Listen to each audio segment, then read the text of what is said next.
Good. So hello, everyone joining us here today in Maria 01 as well as online.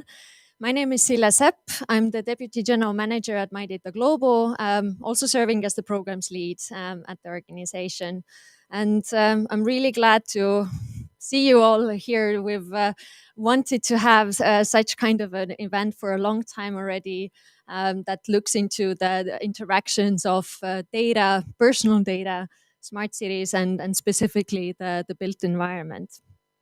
So this event is co-organized together with KIRAHub, the nonprofit working hard to boost sustainable digitalization in the built environment, and MyData Global, nonprofit focusing on human-centric approach to personal data. Um, this event also is part of a project called H3C, which stands for Human-Centric Cities and Companies. And through the project, we really want to increase the innovativeness and competitiveness of the companies in the region in Finland, in Uusimaa specifically, and provide the cities with citizen-centric, user-friendly and effective tools for decision making and planning. There are many different activities part of the project. We can talk about these later on throughout the event. Today we're focusing mainly on exploring the connections between the built environment and data. As well as introduce to you real life solutions from the market today. This is not only an event. This is also the launch of a showroom. So when you entered the room today here, you probably already saw some screens introducing these solutions. And these solutions will stay here for the upcoming months. So everybody joining us here in Maria 01 will have the opportunity to still learn more about these solutions, introduce this also to anybody visiting us, etc. So we're really glad to introduce these solutions in this showroom format. And also this is thanks to KIRAHub as well as the Oi company who has helped set it up. I think before we go into the agenda and start exploring the interactions, just a few practicalities as well. So we have here Leira today, who will make some pictures throughout the event to show and use these images also in our communications in the future. So if by any chance you might not be comfortable in staying on the pictures, just go to Leda and say that, can you please keep me out from your lens. Also, you probably saw in the beginning in the room there was a registration list, so we would really appreciate if you could also put your name down there. And as already mentioned, we are joined here today, not only the physical participants, but also those joining us online. So hi to you as well, watching us right now or in the future. Unfortunately, we don't have the possibility to really actively interact with the online participants, but really glad to have you, that you have joined us online still today. So what is in the agenda for today? We'll start with the introduction to MyData as well as KIRAHub, but not so much in the organizations, but really the interactions between personal data and built environment, as I already mentioned. And we thought with Teemu that we will mix it up a little bit, and instead of having very kind of presenter focus presentations to share with you, we will chat with each other as well as with you in case you have any questions to us or comments to share. After that, we will go into the real solutions that are here to show, and there are four. We promised actually 5 solutions, but unfortunately one of our speakers have fallen sick. So for Espo's solution, we have to opt for the presentation in the showroom today. But there will be, of course, future opportunities still to get to know more from their side as well. But the real life solutions that we are looking for are the city feedback app through the Smash It project, and presented by Nico Oksa from Infotripla. Then next up, we look into identity and trust network in public transport, presented by Jaakko Rindamäki from FinTraffic. After that, look and explore Haltian, the empathic building solution, presented by Juuso Ilmälä from Empathic Building. And finally, finish up with WAPIS, the IoT ticket from Smart City Solutions, presented by Jari Kuusisto. That's about it for the kind of our offer as an agenda from our side here, but that is not where the event ends. The fun part starts when we start to interact, discuss even more. So we've reserved some time also to network and share with you also some further announcements, calls to actions, ways to engage with each other, etc. So that's the upcoming 2 hours for today. And yeah, if there's no quick announcements or questions to ask right now, then we'll go right away with the first agenda point, which is looking into MyData Global and KIRAHub. So I will welcome also on stage Teemu Lehtinen, the CEO of KIRAHub, and unfortunately, Teemu Ropponen, who was promised to present here today, also from MyData Global side, unfortunately cannot make it. So I will jump on stage instead of a moderator to actually a presenter. So we'll see you there.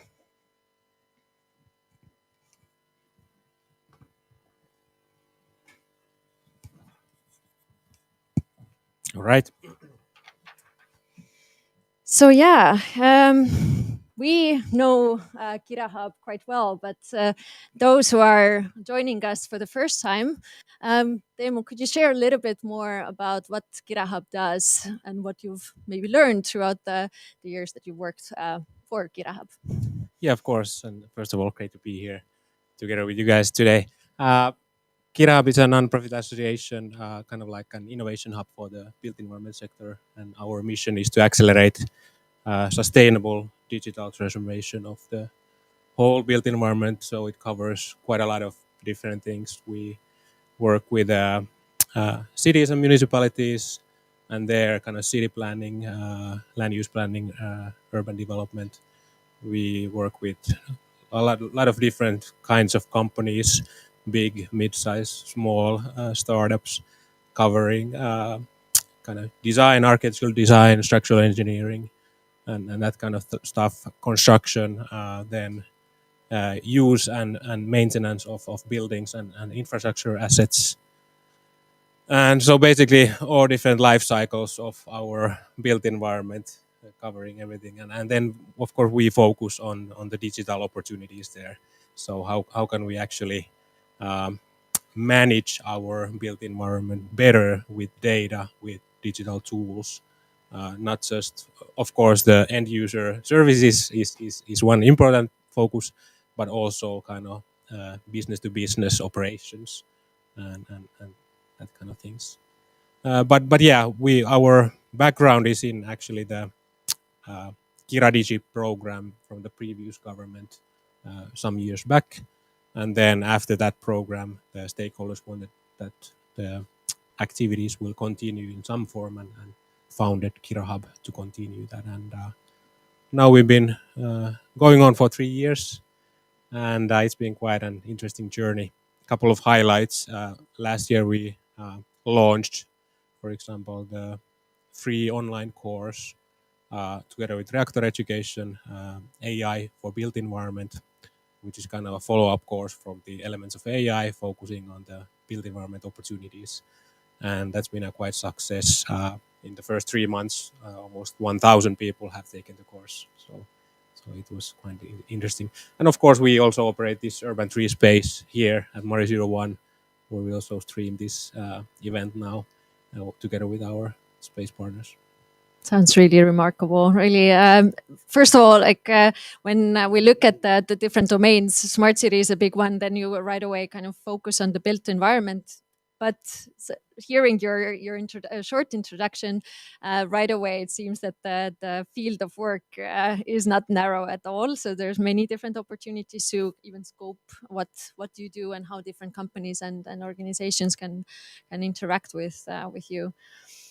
When I also looked into your website, I saw that you focus on really like the key, maybe three aspects of sustainability, which is economic, ecological, and humane aspect of sustainability. So, could you tell us a little bit more about why those three and what does it really mean to KIRAHub as well as your activities? Yeah, of course. So that's basically the kind of classic framework of sustainable development, covering all those three. Uh, in the previous Kiradigi program, we focused quite a lot on financial benefits. And when we kind of started KIRAHub, we wanted to kind of have more, maybe deeper understanding, and not just look at the financials, but also look at the other impact as well. And so we kind of introduced this sustainable digital transformation, where we are not just looking at kind of productivity increases and kind of return on investment financially, but also look at the social impact and ecological impact, and try to uh, introduce more transparency on those aspects as well. It's not always easy, but we definitely have to come up with metrics how to uh, get that transparency. Of course, then at some point they also will have kind of financial value and impact as well. But we should definitely be able to kind of assess everything we do more holistically, covering all those aspects. Sounds really like you're focusing on even kind of still value creation and kind of from sustainability point of view, understanding that value is really not only monetary, but there's many different aspects of that. And I think we can definitely relate that my data global and my data community that really strives towards more as a sustainable future that is prosperous but also fair, understanding that sustainability can only be achieved if it's is fair also for the companies who are trying to make it, the individuals whose data is being used, etc. So, in your experience so far, what have you maybe learned from the companies who are providing these types of solutions, trying to work towards the vision that you've set? Maybe, yeah, some key insights that you could share with us today. I mean, today's topic is kind of human-centric. Yeah. Today's topic is kind of a human-centric solutions for the built environment, and of course, built environment as such is already a platform for everything we do in our society, and definitely the end user perspective needs to be taken into account more and more. There's a lot of potential and opportunities if we think about for example, optimizing public services based on the actual needs of individuals. There's a lot we can do better there. Or, for example, in living and housing, what kind of new service ecosystems we could achieve if we would have, for example, smart access, smart locks in each of our homes. Of course, then it's always kind of balancing act that, and people are different in a way that, you know, what kind of service providers they actually wanna bring into their own homes when they're not there, and so on and so on. But that's definitely an area where there's a lot of potential. And then, of course, if you think about kind of city environments, urban environments, office buildings, or the kind of urban mobility, how can we actually start optimizing space utilization rates, energy usage, and things like that based on how people actually utilize our spaces. So there's huge amount of potential, but then we kind of getting closer to the today's topic and see that when kind of quite fast the personal data comes into the play, and we have to figure out how to make it work. What I hear is that there's definitely a big focus on efficiency and kind of using the spaces the maximum what we could, and then utilize it more or less. But really, that it's fit for purpose, that it fits for the needs of people, etc. And I think in terms of the data, the connections to data and smart cities, maybe more in general, I really like the aspect that. Or the research that has been done, for example, by McKinsey or others, that smart cities are really not only about using more technology or more sensors and more kind of these innovative ways to deploy technologies, but more of that this technology and the data is used purposely and really from the point of view of how it could actually serve the needs of people.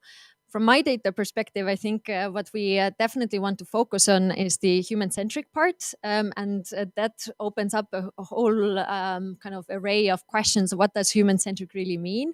And can we opt to just kind of including people's including people in the design phase of studying them and kind of using surveys or workshops to include their viewpoints, or also actually use those solutions to continue giving them also the ways how to actively engage with the buildings, engage with the city, really kind of be an active participant in the city that we live or work. So maybe if I can quickly also share about my data's background, the core idea really about my data is about the data that is all collected about us, that we could also or should have also the practical means to know what data has been collected, use it in the way how we would want to use it, share it to other organizations, etc. And also, have the means to take back those permissions or take those decisions back if life becomes such that this option doesn't suit anymore to the needs that I have. And I think in terms of using data for city planning, interactions in the city in general, it has been realized that there's a lot of power and potential for that. But there, in terms of especially personal data, I think it's still kind of locked in. The question is how to unlock this. I reference quite often a researcher in this organization called EDIRE.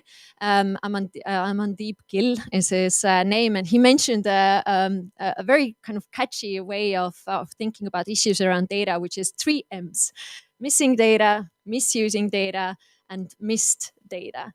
And I think this is something that the approach that my data takes with this human-centric angle could actually tackle those issues, because misusing data is usually from the point of view that actually individuals felt that their privacy was challenged, let's say, or that data was used in a way that was not acceptable.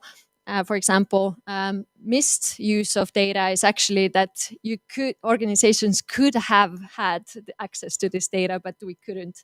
We didn't have the means to really use this data, even if the people would have given their acceptance to that. And then, missing data as well, which is sometimes mixing those even for that. But these are the challenges of data, and how practically the human-centric approach to personal data, which is my data refers to, could help tackle those. I don't know if you have any reflections to this approach and how you've maybe observed the human-centric approach and analyze this in the context of built environment. Yeah, I think that's really interesting framework, and haven't analyzed from that perspective before. but definitely we have been in a situation where there is kind of a lot of data somewhere that certain stakeholders could and would want to utilize, but we hadn't had mechanisms to kind of tap into that data because of kind of personal data issues. So there's definitely a lot of work needed. Now luckily we are kind of starting to have some of these kind of my data wallets and stuff like that that kind of solves that issue for the better. But we're definitely still in the early days in that. So basically today we're actually going to hear about 4 concrete solutions from companies and cities. Uh, what are you, Sille, expecting the most from those examples? Yeah, it's really what I mentioned maybe already in terms of the human-centric. What I would like to especially hear and see is the kind of giving the means to for individuals to really enjoy the buildings or the built environment where we interact and engage with that. Give feedback, give opportunities for improvements, maybe adapt it in a way that is really more suitable for the needs of people, and see how data itself could be used, because also in terms of governance and kind of our most valued resources is time, and one of the things with the data is that like there's so much to be gained just by analyzing data, even on the background. If I've kind of said that this is acceptable and I'm okay with that, and not really kind of constantly having to ask for each individual engagement for these acceptances or these kind of insights from people separately. So there's, I think, a lot to gain from the data itself, and yeah, would like to hear how the solutions today are tackling these. What about yourself from KIRAHub's point of view? I mean, there are a couple of kind of new solutions for me and a couple of known solutions already. So I'm really actually looking forward to hear about all of them and having kind of them as part of today's discussion, because it is certainly a topic that is current, and we really need solutions to take this further. And concrete examples are the best way to do that. So really looking forward to hear about them all. Like I often say, ideas are great, but it's important to also make them real, and real life cases then are a good way for that. Unfortunately, or not, well, I'll take now my moderator hat on again from the presenter. Say thank you to Teemu for joining here for this small discussion. Before we go on, is there any questions from the audience or maybe reflections to contribute to the discussion of interactions between data and the built environment?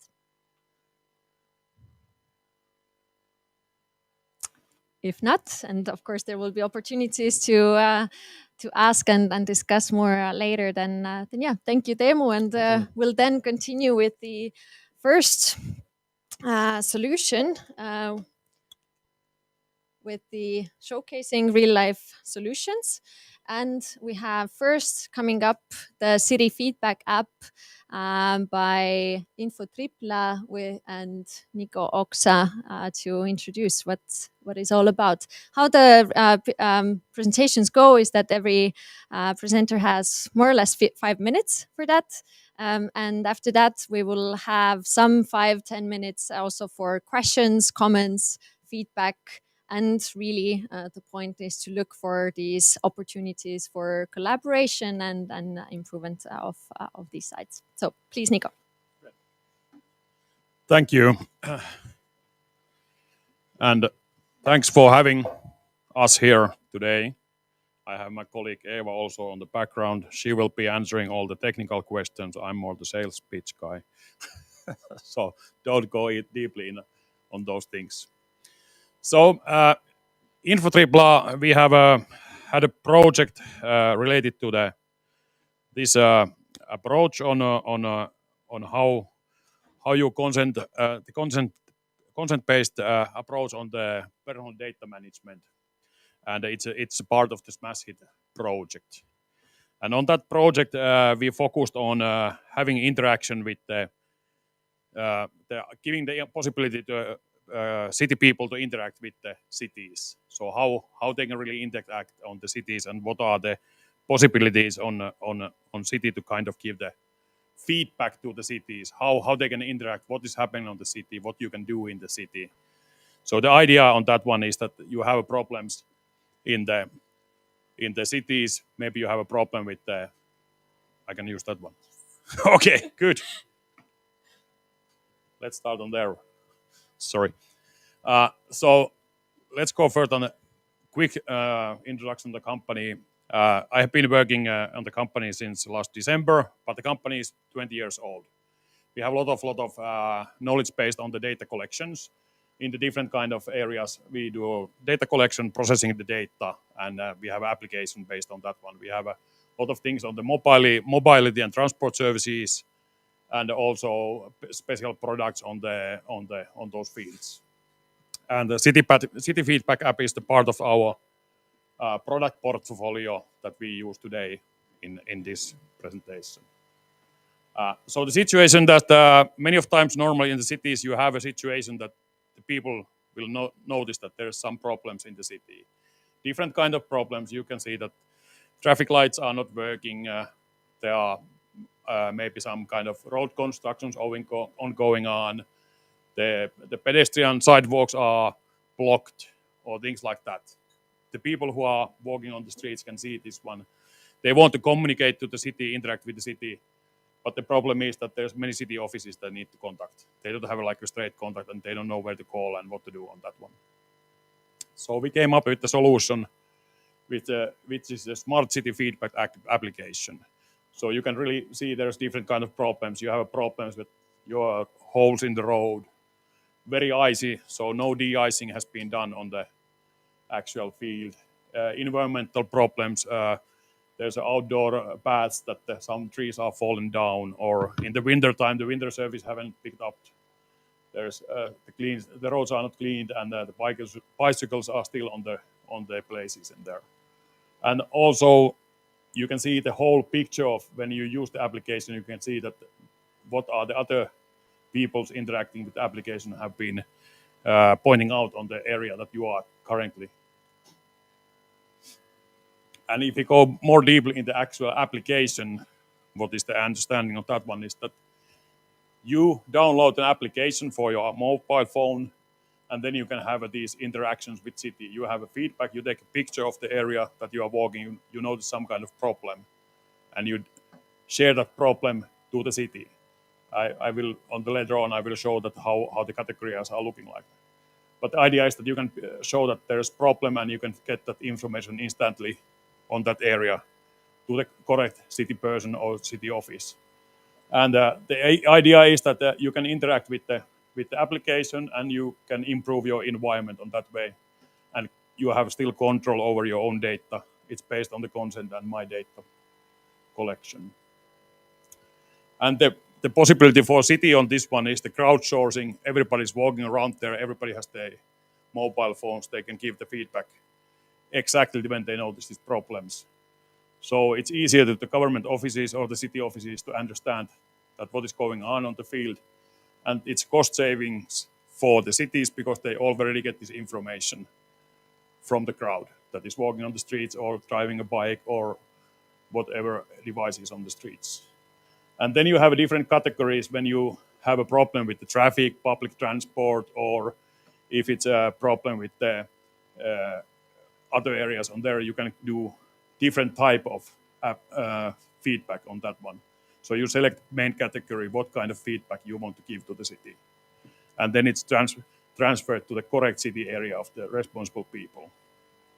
And this, of course, improves the kind of way how city can also interact with the customer, I mean the citizens on that way, because they can also come in and see that what is going on that how many things are being ongoing on fixing on the city at that point, and what are the things that you can do. The application sends your location, pictures, and information that you provide for the application. And it's consent based, so you are, the terms and conditions are there. Your data has been used, my data model there. It's very understandable for user what you are agreeing. You see the terms, and you can anytime choose not to agree some of the part of those or all the parts. It can be changed, revoked, use the GPRS on that one, and instant view of your own data. And everybody can start piloting this in the future, how you can use the city feedback application on your own mobile phone. And then, of course, we have the Smash Hit project was the starter of this project, and we had the counterparties that we have been interacting with together on this one. Did I go to the 5 minutes? Yes. And now Eva can answer all your questions if you have any questions. Eva, please come here if there is some questions. She's more technical person than me. Here a question. You can have the mic. Thank you, Nico. And of course, Eva, you could join us here on stage. It's really a matter of learning more and finding solutions or answers to questions, maybe even asking new questions that it's not possible to answer just at this point. First, I would like to ask, though, to Teemu, that from the perspective of built environment, how do you see the solution, and what reflections, questions come up? And definitely cities and municipalities need new kinds of tools to interact with the citizens. We often hear stories that there may be some way to kind of give information about your living area, but then it's like a black hole. It goes somewhere, and then you never hear back. Yeah. How have you solved this kind of two-way interaction in your application? Yeah, that's the idea here, that when you give the feedback to the cities, you get the response, and you can see if something has happened already. And all of those information that people have been sharing are part of the map, so you can see what has been communicated to the cities. So you can see that nobody doesn't need to feed the same information of there was a problem with the road or something. Or of course you can still give the same information, because maybe you want to put more pressure on the city or something, that okay, this needs really fixing, so please do something. So on that one. So. Yeah, actually, Teemu, you stole my question. Because I think that many, this of course has the premise that people are motivated to actually give that feedback, and getting that value back to see that things are improving, and my responses, my feedback is being addressed, is the increasing that motivation. So a very, very important point. Comments, reflections from the audience. So Sami first. Thank you for the presentation. I just started to think about the solution and the user. Is it optional, as you mentioned, it's consent based? How the user's information is interacted, but can user choose to remain anonymous for the city? Yes, they can also choose to be anonymous on that one. Okay, that's very good. I think it's widens the audience. Yeah, that's true. But it's allowed to do that one also, because the main idea still is to get the feedback. So it doesn't have to be a personal feedback. City needs the feedback from the people, and they want to understand what are the problems in the city. You can interact even anonymously on that way. That's very good. Thank you. I think there was a Vladimir first, behind it, then. Do you have any idea how to make average citizen aware of this great application? Yeah, how to distribute this knowledge? Yeah, that's a good question. I mean, on the Smash Hit project, we are still planning. Pia could probably be the best to answer on that one. But we are planning to have there will be a kind of video done on this one, how you use the application, what it can provide. It will be kind of shared to the citizens, and they start understanding that there are these possibilities. So they can go. I don't know where they will be put up on exactly. Maybe Pia can give an answer on that one. Yes. Hi. So I'm Pia Hanhirova from Forum Virium Helsinki. We are also a partner in this Smash Hit project. And so, yes, we are going to do a public launch for this city feedback app around June. So first it's going to be tested with a group of citizens who are voluntarily accepted their motivation to participate in this kind of like pilot. So Forum Virium is in charge of that. And yeah, we are going to launch like a public campaign, use all the social media channels and other our own channels to let the people know about this app, and then they can use it. Thanks. Thank you. All right. So hello, Jaakko from FinTraffic. I had like two questions. So your app handles about this kind of user-based data, user-based like markers that there's some problems in the city environment, and it's like community produced. So how about when, of course, cities already know they have this kind of own infrastructural programs that they are going to improve these and these and these spots. So is it like two-way communication between the like city infrasystems and these community-based tools, and so that also the users have the like knowledge about that intersections, those potholes are going to be like handled in next spring or something like that. So and one question is, because I'm from FinTraffic, and we have like this kind of national service called Palauteväylä. I don't know what is in English, but it handles about those kind of user-based information, or it collects user-based data from the state-owned network. So I think there could be a chance to make a cooperation between these kind of city-level services and the state infrastructural sites. I don't know. Yeah, thanks for the question. It's a good one.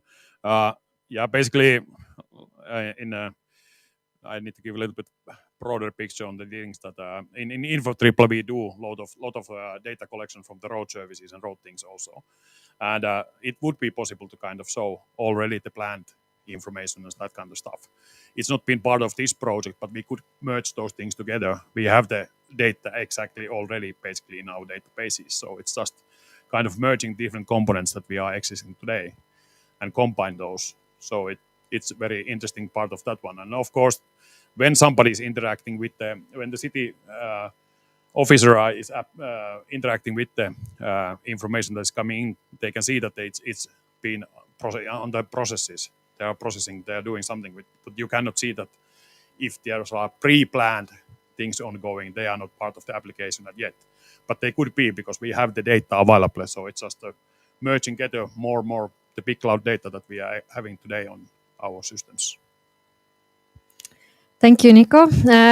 We have to move on with the next presentation, but further reflections, questions, I hope you stay until the end of the event. And I will be there. You can catch me and Eva. So very cool. Yeah. Thanks a lot. Let's give a big round of applause for... Thank you. So next up, Jaakko, you had the last question, and next up also the solution from FinTraffic, Jaakko Rintamäki from a service manager at FinTraffic, please.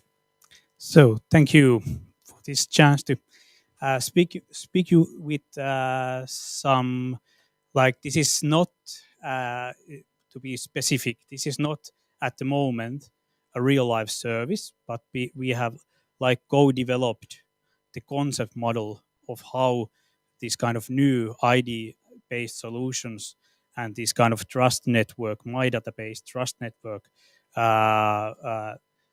systems could work in the mobility sector, and in more precise, first and foremost, in the public transport services, not only nationally in Finland, but only like internationally cross-border thing in Nordic countries, and also, of course, in the European level.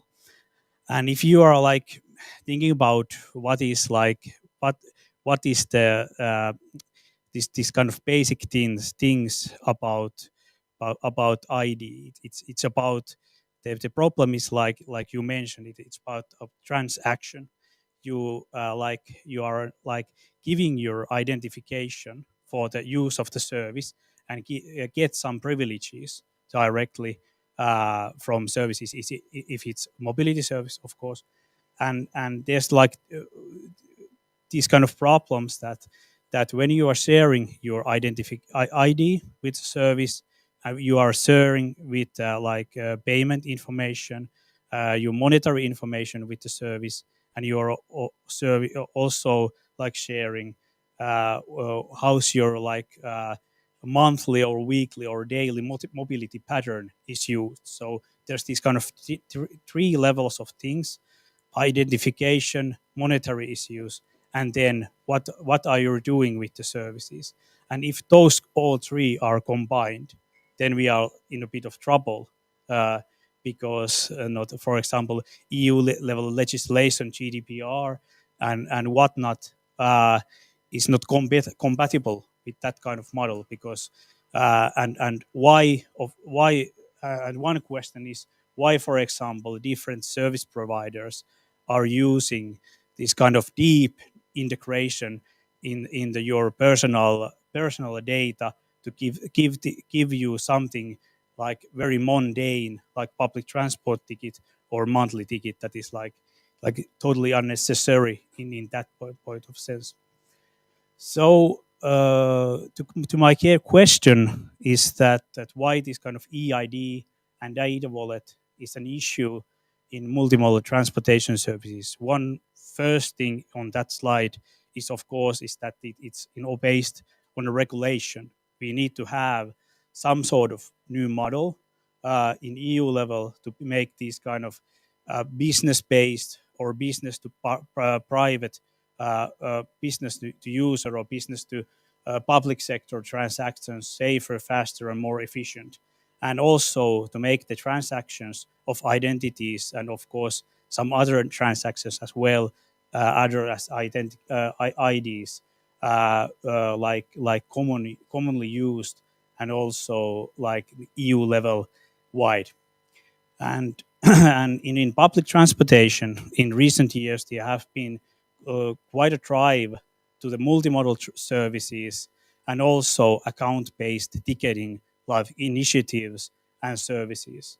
But in these services at the moment there are great like dependencies of these kind of one-way connections to treat one-way identifications and connections to different services through credit cards, bank details. So there's like in Finland alone, there's like multiple solutions, like 20 or so solutions in the national level. You need to like register in every application, give you personal identification details in every application, and you should give for every application your like it differs how your identification is validated in different services. And usually it takes like a quite deep level, the identification. It really like looks up who you really are. So, and of course with these kind of national level services and the like kind of cross-border interoperability is quite low. So and of course when you make integrations between those public transport services or these kind of multimodal mass services, the identification handling and service integration, because identification is like really hard topic. It's really hard, time consuming and research training, because you need to have these kind of multiple interactions to identify the persons. And if you don't have these kind of cross-border solutions, the like service scalability is a bit low. So, and there I think we need these kind of models to have these user-friendly ways to link different accounts with Trust ID services and data wallet capabilities. And the actual model, which is quite long and and it has this kind of like specific architectural things already.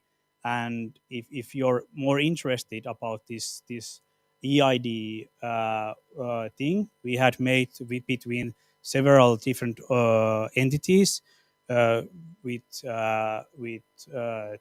Tieto, with HSL, and with Kela this kind of white paper about this topic, and you can access it. I think there's a contact detail somewhere in the slides. I can most definitely share those white papers concerning this kind of national approach, how this EIDs provide system should be like built up in the public transport or in the mobility sector in Finland. But in basic level, does this pointer works? Let's try it. Probably it works, yes. So the one thing is that you don't need to have this kind of multiple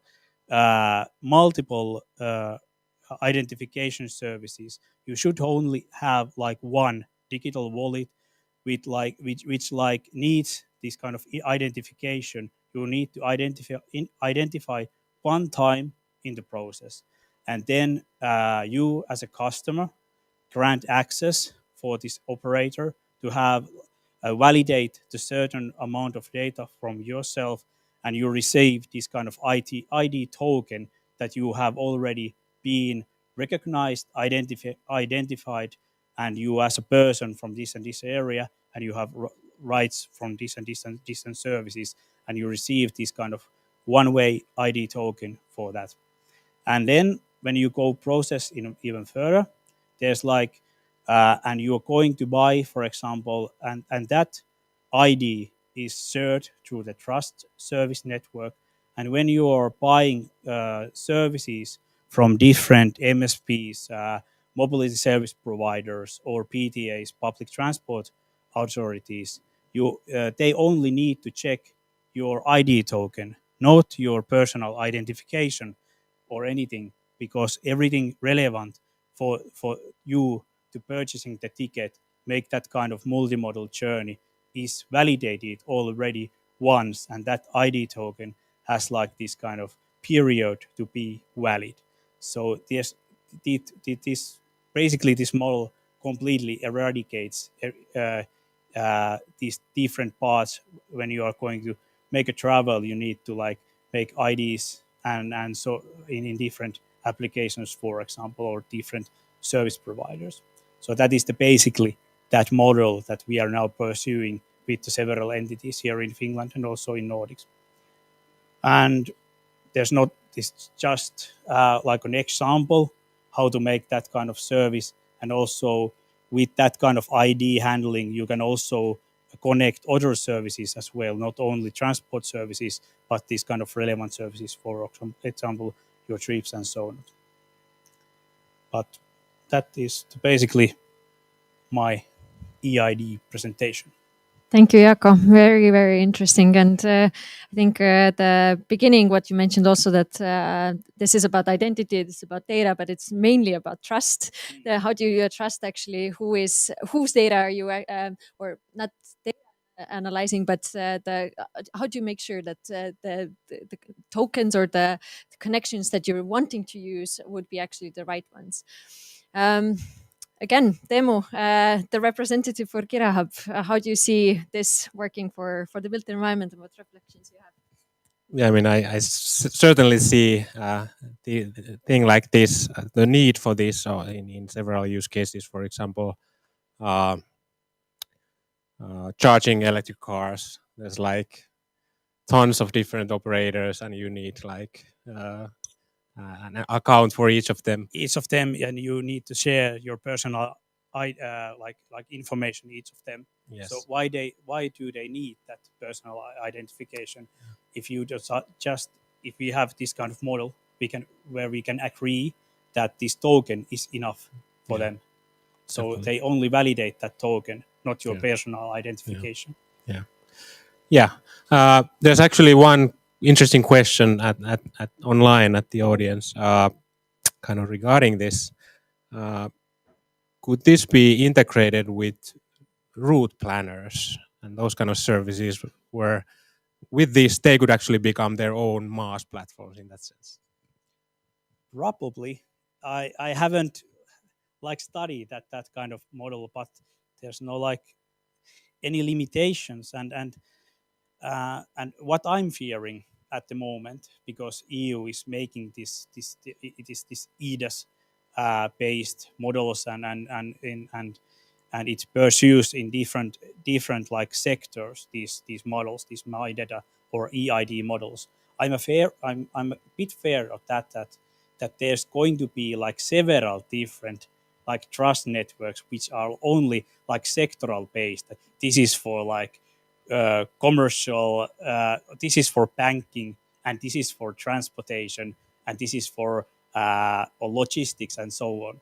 So that is like what I'm fearing at the moment, that what we need is it's some sort of like cohesive way to make that, but there's a risks that it comes like bit like multi way of handling this. But good question about that route planning.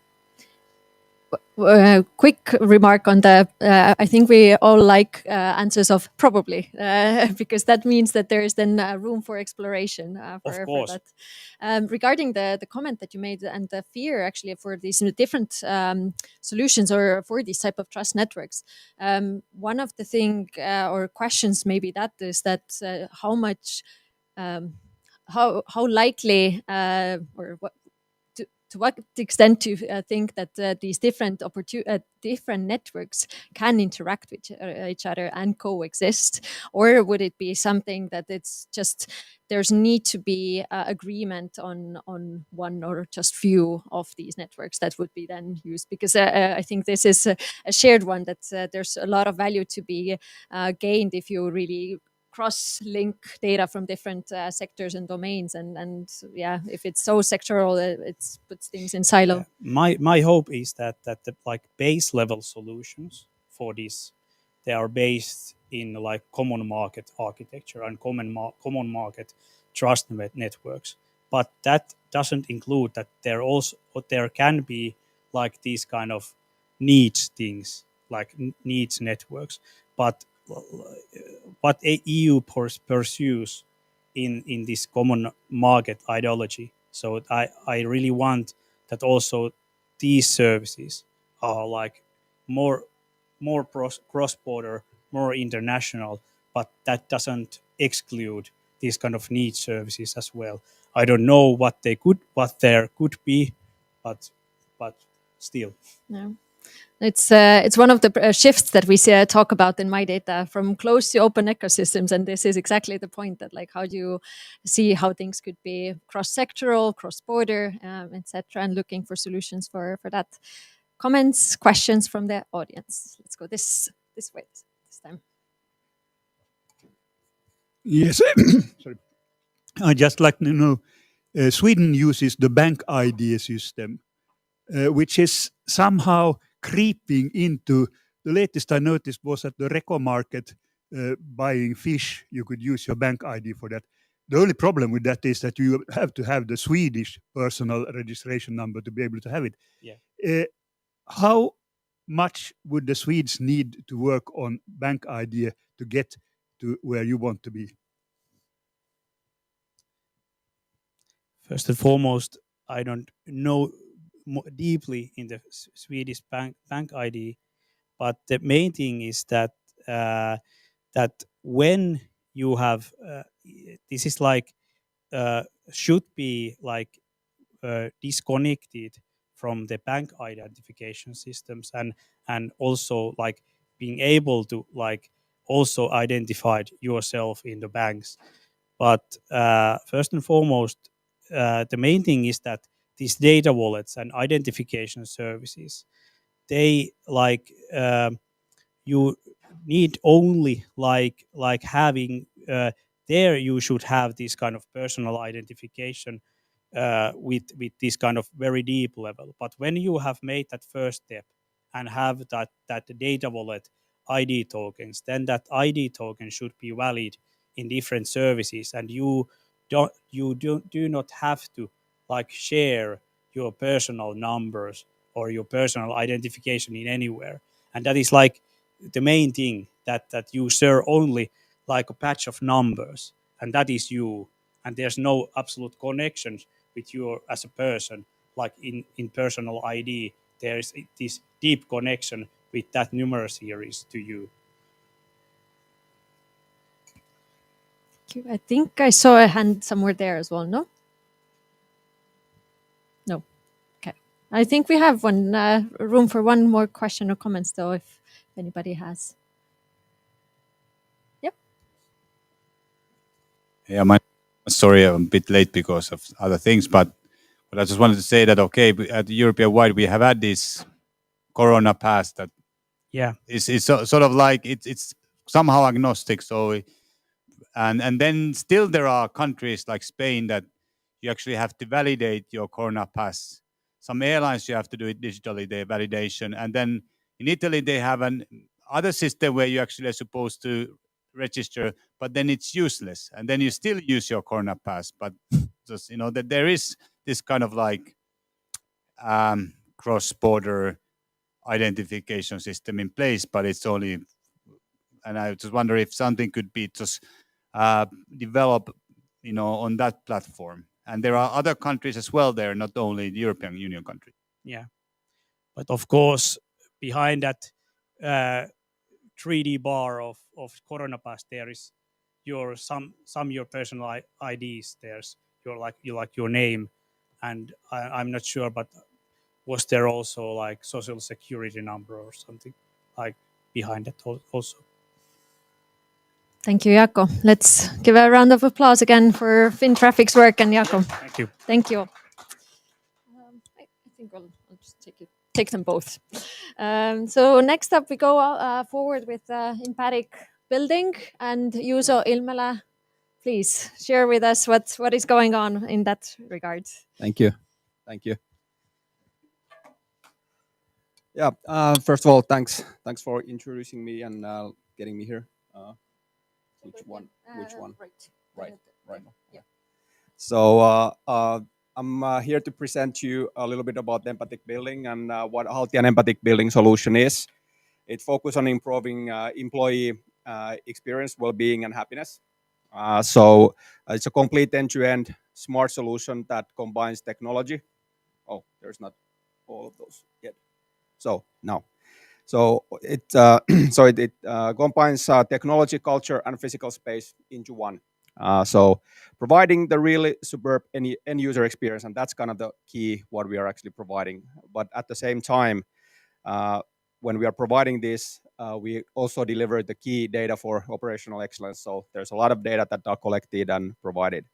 Our solution is what we do is that we create a really simple digital twin for a building, which is really light, works on any different kind of devices, from mobile devices to touchscreens, and it works on just on a browser. Solution is really light, and it's designed by game developers which makes it really usable as well. So where do we get this different kind of data, and how do we get that different kind of data? So it's for example, from the desk booking. You can find and book a desk by sitting or by advanced reservation. And this saves time seeing which desks are free, easy to use digital map. And actually you can make a reservation just by sitting on the desk. You can also see that which desk has been used, how much they have been used, and providing these kind of statistics on a space usages, and to create some more kind of, let's say, employee satisfaction as well. We can also get location data from the different sources, and with an empathic building, creating these kind of reports where people have been and improve the employee experience by using data to continuously improving the workplace environment. Then you can have these kind of a different areas, different rooms. So how they are being used? Are they being used, for example, the silent room? Do we have enough space for a silent room, or is it always occupied? So this kind of information is really good, and show which spaces are popular and which are kind of unpopular and unused. I have one example here from VR Group. So they started working in this kind of a hybrid work, and employers were asking for more phone booths. As we know that in today's world, I mean, everybody's wanting to have a phone booth and going there for your team's meeting. So rather than making these kind of guesses, VR Group were able to make the decision based on the data that empathic building provided. So one of the biggest benefits for VR Group has been that they have been able to utilize the data and transform their office space based on the findings that they have from the data and from the user generated data. Showing this kind of a real-time utilization and peak usages of desks. I mean, we know everybody knows that if you're going around and asking that, is there enough space in our office? Everybody says no, because the desk where you want it to sit is not available because somebody else is sitting, and the closest meeting room is always booked when you want it to have it.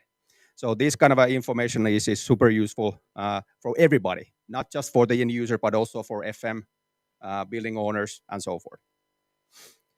We can obviously get this data for different dashboards depending on who is kind of the user and who do you want to have to provide. For example, if you are going back, this is not necessarily really important or interesting dashboard for facility management, but they are really interested about this kind of graphs and different kind of solutions, different kind of bars and so forth. So then what comes is also what is actually kind of related to the next speaker as well, these kind of service tickets.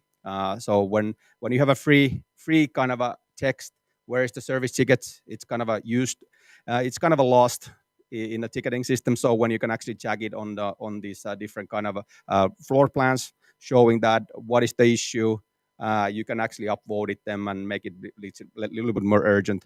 So they can be created really easily, these kind of reports and issues, and adding the location to the digital map as well.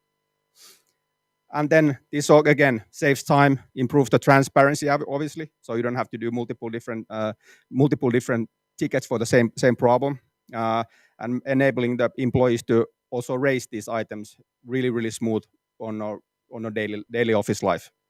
Creating tickets, see what they has already been raised, and like which one are more important than others. And obviously these can be categorized as well. But this is kind of in a simple way, a lot of different things that what we are actually doing, but just actually having this, that what kind of a data the users are generating, how it can be used, and how it can be actually utilized in different ways. But if you want to hear more, I'll be here. Thank you. Right away, because we touched upon Corona times already, this could really well work for just kind of understanding how busy the locations are and kind of how to scatter around as well in the building. Yes, and obviously, I mean, the thing is that if you're thinking about this kind of when we're talking about clean desk policies and so forth, if the office utilization has been 20% in today, does it make sense to clean it? Not really. I mean, you can actually clean on or disinfect all of the desks that have been used, and you have the data to back it up. And that's also improves kind of the cleaning efficiency as well. Very well. I might have missed it, but do you actually identify the users as well? So like who is actually sitting where and when? It's obviously it's voluntary based, so we cannot actually force people to say that and share their location, but it's possible. But it's obviously around GDPR regulations. But it can be that if you are carrying, for example, the location tag or location information, so we can actually have multiple different kind of ways to show your location. It could be based on, for example, on indoor positioning with the tags. It could be based on your mobile device application, or it could be just by that if you are booking, or you can actually manually check in that I'll be around this area. But that's all voluntary based. But yes, you can actually share that who is actually sitting if you are sharing your location. Yeah. Yes. No, because in big buildings, it's very useful. Like I know that I have a meeting, but I need to go somewhere, and like somebody could see where I am at this given moment. But of course, like there's where there's good usages, there's also opportunities to use it for more, bad intentions, or kind of just surveil more or less where people are at given point. Absolutely, and that's kind of let's say transparency again. That do you want to share, and do you want to be able to your colleagues to find you? So that's kind of thing, and also then if you're thinking about big campuses like let's say Maria 01 here, do you know where is a meeting room Linnanmäki? No. I don't know if there is one, but for example, I mean that would also help that you can actually navigate into that and see that from your mobile device, and it actually would direct you there as well. Yep. Comments, questions? Yes, please. Yes, hello. Lars Abeck from Platform of Trust and Vastu Group. We have been working with you guys and we have a mutual customer in Metropolia. So I was thinking on this note when we're talking now about my data and the built environment coexisting.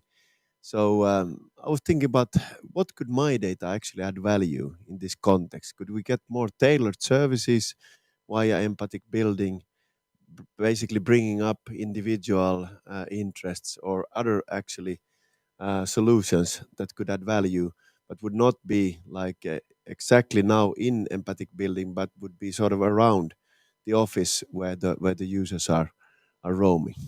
Just an idea.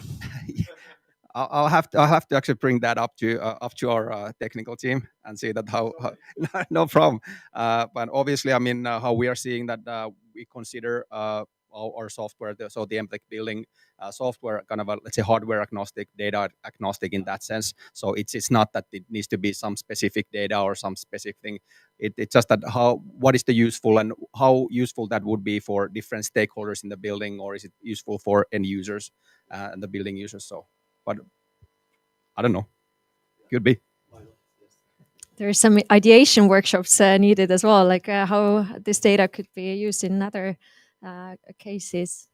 Other comments, questions? Don't see it otherwise. Maybe also from KIRAHub, representative Teemu.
They could obviously use it more.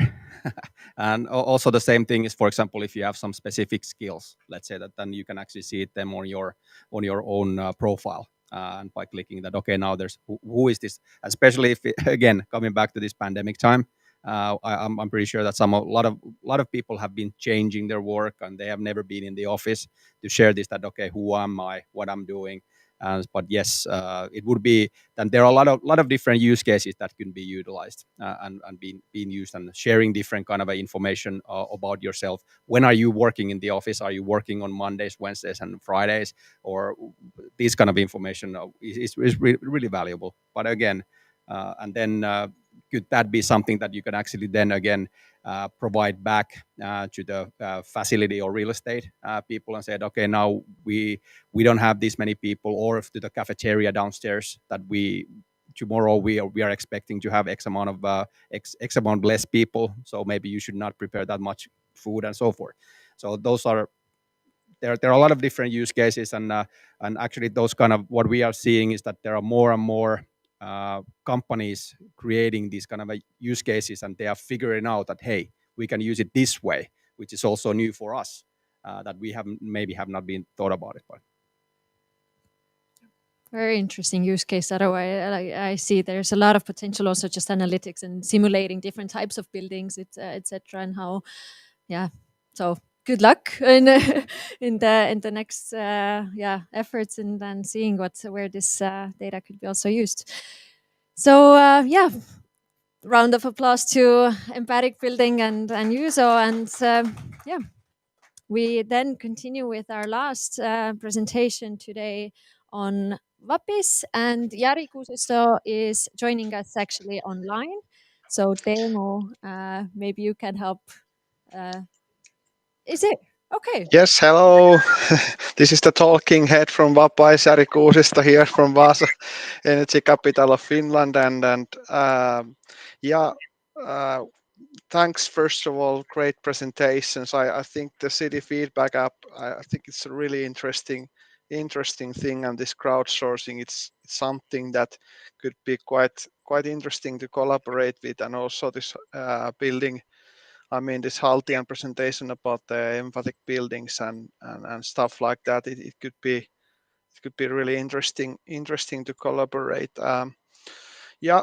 So now my name is Jari Kuusisto. I'm product manager for IoT for smart cities, and I was going to share one use case about this data-driven city leadership, or data-driven leadership running the cities. So and how that can impact the resident experience. So yeah, I'm coming from a company called Vapais.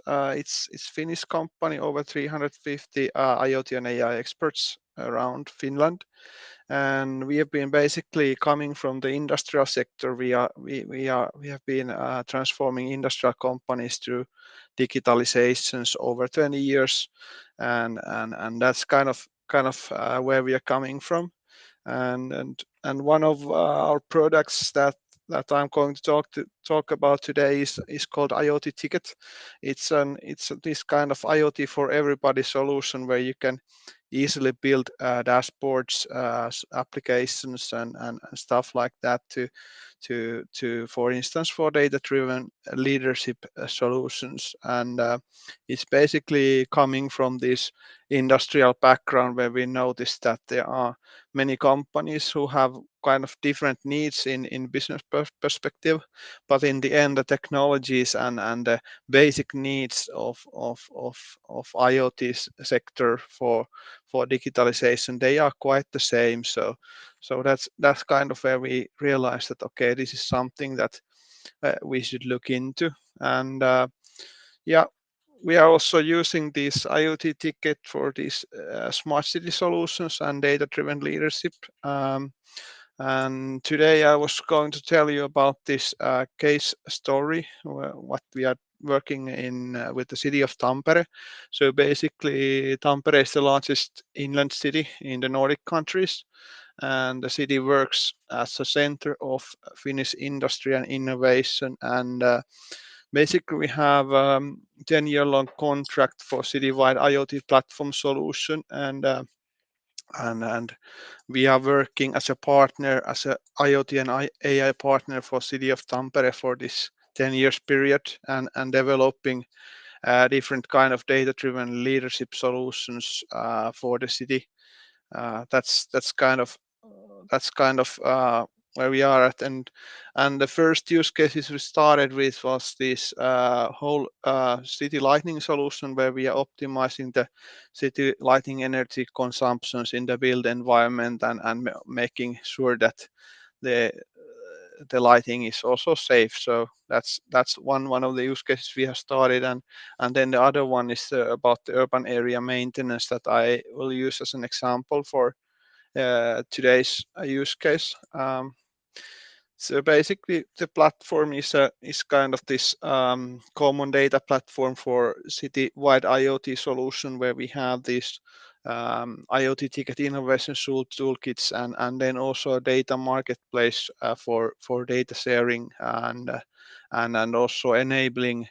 In the future, we hope that it's enabling also data-driven business. So when companies are developing different applications or refining data, they could also make business with the data. So that's kind of the solution. Then about the solution areas and services. In general, we are working on these 4 areas around the urban areas, so built environment, I mean outdoors, also the buildings area, energy, and then mobility. And we are always, when we are developing these solutions we are trying to think of these values that what we actually produce to the city or the citizens. So the core values that we have seen is around carbon footprint.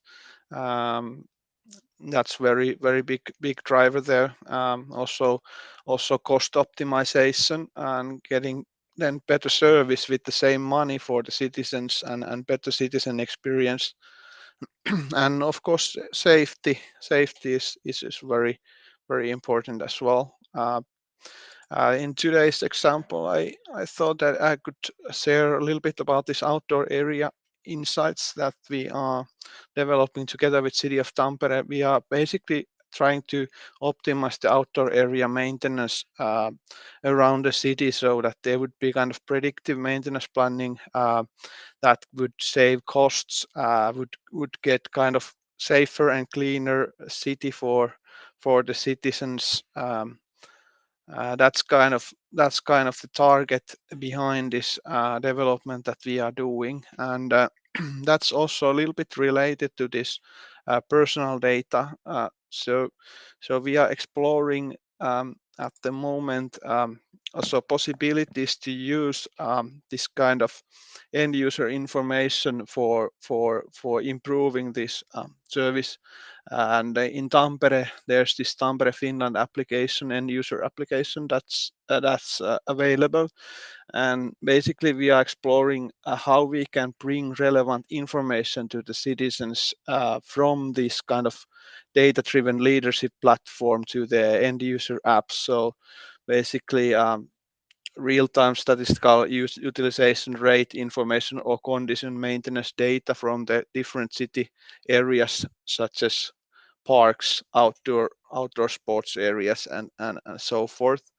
And then also that how could we utilize the data? I mean, if there's consent and users have accepted the terms and conditions from the end user apps, if we could use selected anonymized data, for instance, to get more accurate utilization rate from different outdoor areas for improving the maintenance services, or get the citizens' feedback to the areas as well. So it would be part of this data-driven leadership solution that we are doing now. So that's kind of the real life use case that I wanted to tell you about today. And I find this InfoTripla presentation also, I mean, very much related to this, about the city feedback app that I thought that it's quite quite interesting. So that was basically my presentation, very short, but it's I wanted to pick out kind of one use case from many of what we are working now with the cities.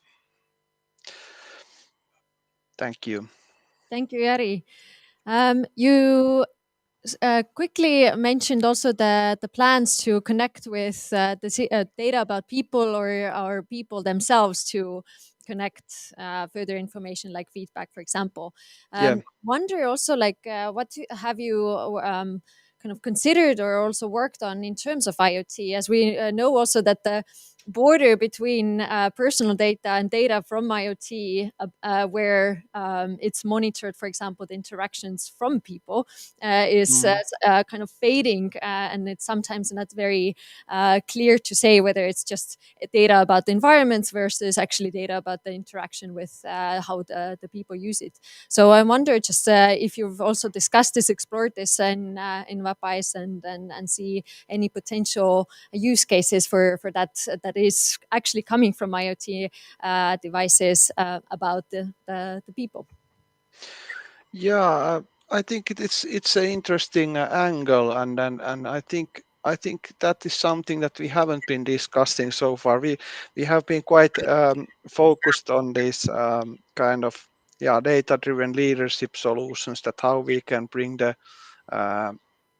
kind of make more efficient cities with this IoT data. But from that perspective, I think we haven't been thinking about so much so far. So it's interesting point of view. And especially with also technologies like machine learning and artificial intelligence, and using the data that comes from IoT, which is loads and loads of data, and then kind of different kind of interactions between different data sets. There might be interesting use cases to come up. So there's room for exploration again. Yes. Yes, and I think, I mean, looking at the IoT platform that we are producing for City of Tampere and other cities, I think it's also the openness is there. So we are hoping that we get companies to collaborate on the platform and finding new ways to utilize the data. So that could be also something that, I mean, would be interesting to get someone who is very specialized on this area to look into the data and what kind of stuff you can get out of it. So it's also, I mean, this openness and this innovation toolkit that we have there is, we would like to actually attract different kind of companies and universities and so on to study on what kind of information you can get out from the data we have there. Definitely. What are your comments and questions to Jari?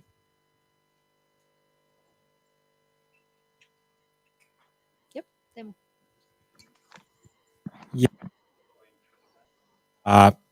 You mentioned that you're utilizing your platform on all kinds of use cases outside, inside buildings, city level, mobility. Yes. How about when starting to look at kind of system level operations, connecting all these aspects together, and then learning kind of how the city as a whole works? have you kind of went that far with your kind of solution and analysis and utilizing the holistic data? Yeah, there's kind of, I mean, that's kind of the point, I think, with the platform, that there are a lot of existing data sources in the cities that can be connected to the kind of same environment, and by combining the data, you can do different kind of things. Like, for instance, if you take a example of having the mobility data or traffic data around the city, how you could utilize that to optimize the city lighting, for instance, that you are kind of trying to save electricity when the lighting is not have to be so bright if there's no one going around, and if there's kind of more traffic around, then you might want to light up a little bit more to make the kind of mobility safe, or moving around the city safe. So it's that kind of thing. So you can combine the kind of, you can make a good citizen experience and at the same time save costs and save the environment. So it's yeah, that's just one example. But of course, another example could be about the buildings. So if you are interested about the building energy efficiency, and also then there comes this outdoor area maintenance. So if you know what are the conditions outside, you can also reflect that information to the building energy efficiency, or if you know what are the weather conditions, how that is affecting to people going around with bicycles around the city, and things like that. So yeah, there's, or again, one example how you could utilize bus data, like, I mean, ABS system, and that kind of information to detect where it is slippery, so you can plan your maintenance activities based on the data that you collect from the buses. So yeah, there's a lot of opportunities and potential there, I think. Thank you, Jari. Like the saying says that the city never gets ready. I think also the it never gets or the list doesn't get over how looking for different ways how to improve the well-being, the experiences, the city itself. Yes. So good luck in your efforts. Thank you. So we continue here with final announcements before we have some drinks and snacks prepared for you to also discuss and ask questions and explore the opportunities to use data and personal data and for the development of the built environment even more. We have the slides ready. And I would like to start with actually the upcoming H3C events that we have planned in the end of April. So the first one is on the 21st, a workshop together with Business Finland on the different opportunities for business development. So also if you're looking for different new ideas, even for your existing organization to develop it further, please join that. Actually, I'm mixing those. So the workshop on business development is on the 27th, you're all welcome to join that. On the 21st, then is the workshop on rulebook for exchanging and sharing data between organizations, and this is based on the MyData Rulebook developed in the recent years, and this is co-organized with the company called 1001 Lakes. This looks into the opportunities to actually use the rulebook in different use cases, and there will be a series of workshops. This is the first one, which is also giving the introduction to that. So if you're interested to learn more how to use data sharing in your services and your organization, then again, this is a great opportunity for that. Next up, I would actually call here Ulla to share a little bit news about the Suomi Hub and how people can actually engage with that. So good afternoon, everybody. My name is Ulla Koivukoski, and I'm part of some of these voluntary activities of MyData Global, also the founding member since 2018. MyData Global has succeeded to spread around the world, and we have over 20 active organizations around the world. And in Finland, we have MyData Global, but we don't have any local hub. And in Finland, we also have the members who are representing mainly public sector. And we've been asked that why we don't have any representatives for private organizations. And when we start talking about it, there's always a question that where's the money or where's the value for private organizations? And now, due to the fact that some of these private companies have been keen on understanding that could we have a local hub which is actually addressing those needs what the private organizations could have here in Finland. And we have sent a questionnaire asking from those companies that what are those topics you would like to address here in Finland.